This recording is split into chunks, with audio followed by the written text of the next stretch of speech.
50대에 접어든 여러분, 혹시 이런 고민해보신 적 있으신가요? 퇴직하고 나면 뭘 할지? 또 지금까지 했던 일은 이젠 못할 텐데. 은퇴 후 배우자 눈치 보이고 괜히 초라해질 것 같아. 이런 불안감? 은퇴는 삶의 큰 전환점입니다.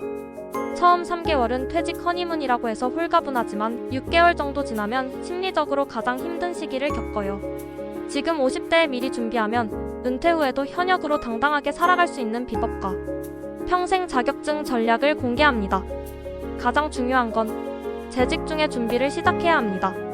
퇴직이 언제인지 알 수 있다면 늦어도 2~3년 전부터는 퇴직 후의 삶에 대한 준비를 시작해야 합니다.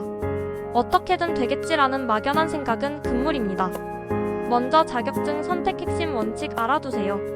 예를 들어 몸을 쓰는 작업, 머리를 쓰는 작업 등 내가 정말 그 일을 즐길 수 있는지, 적성에 맞는지 고민하세요.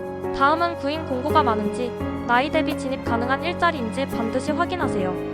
또 난이도가 낮아 따기 쉬운 자격증은 남도 따기 쉬워 가치가 낮아요. 가치 있는 자격증은 일반적으로 취득이 어렵습니다. 그래서 가장 전망이 밝고 시장성이 있는 2가지 자격증을 추천합니다. 첫 번째, 사회복지사.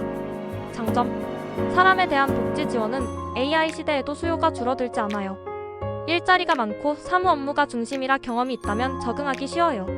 먼저 운전면허와 기본적인 컴퓨터 활용 능력은 필수입니다. 복지 업무 특성상 이동이 잦고 서류 작업이 많기 때문이죠. 적어도 10년에서 20년 정도는 일자리가 꾸준히 유지될 것으로 예상됩니다. 두 번째, 전기기능사와 기사. 장점, 시설 관리 분야에서 꾸준한 수요가 있습니다. 초기 진입 시 급여가 낮을 수 있지만 관련 자격증을 단계적으로 취득하며 경력을 쌓으면 급여 상승 속도가 빠릅니다. 60대 이후에도 시설 관리직은 체력 부담이 상대적으로 적어요. 미래에도 건물 관리, 시설 유지 보수는 안정적인 수요가 지속될 분야입니다. 다음은 주의해야 할 자격증 알려드려요. 요양보호사와 주거복지사.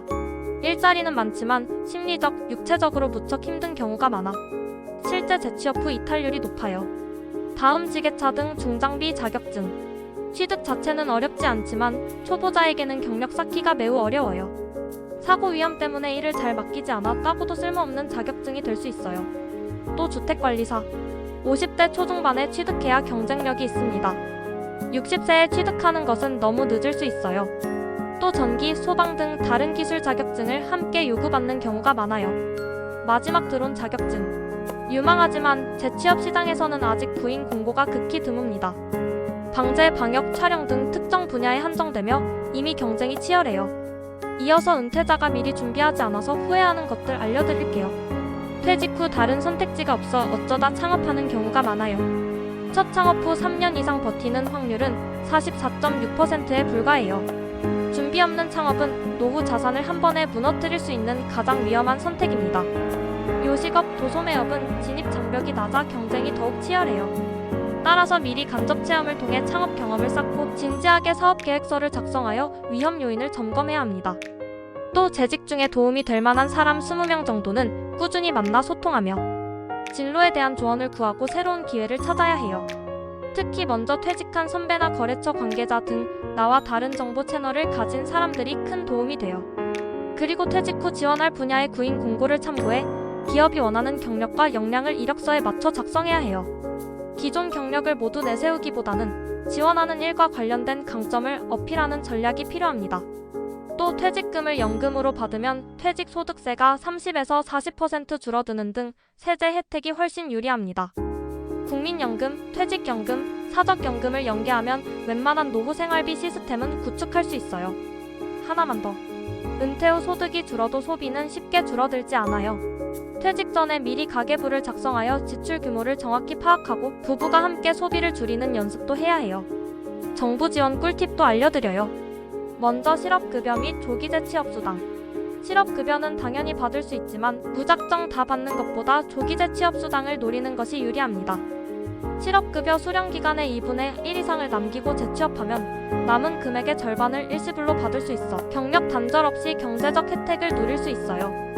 다음 건강보험료 부담 경감제도. 퇴직 후 건강보험료가 갑자기 많이 나와 당황하는 분들이 많습니다. 건강보험료를 줄이는 방법은 크게 3가지예요. 60시간 이상 일하는 일자리에 재취업하면 건강보험료 부담을 줄일 수 있어요. 또 임해 계속 가입 제도로 퇴직 전 직장에서 내던 건강보험료 수준으로 3년간 유지할 수 있어요. 마지막으로 배우자나 자녀의 피부양자로 등재되는 방법이 있지만 소득과 재산 기준 9억 이상이면 불가하니 이 부분 유념하세요. 국민연금 전략적으로 활용하는 것도 좋아요.